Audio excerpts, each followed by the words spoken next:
Welcome to my blog. आज चाहिँ हामी फेरि पनि हिजोको जस्तै आज पनि सरमदान आएको छौँ। यहाँ धन्दी हुनुहुन्छ, कार्ती हुनुहुन्छ, खरे त मन्दिर दिँदैन तर कालो देख्यो।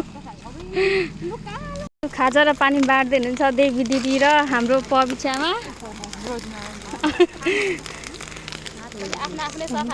अब हामीले खाजा खाइसक्यौँ। अब उठेको दिदीको खाजा हुँदैछ यहाँनिर। कस्तो थियो कस्तो बनाइसक्यौँ हामीले हेर्न सक्नुहुन्छ। जेसिबीले धमाधम बनाउँदै हुनुहुन्छ। अब हामी चाहिँ गयौँ घर।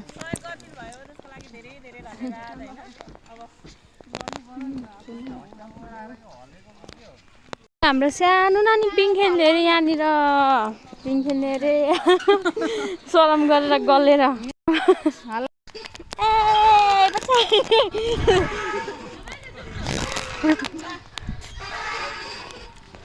एकचोटि पिङ चाहिँ यसो खेलिदिउँ न भनेको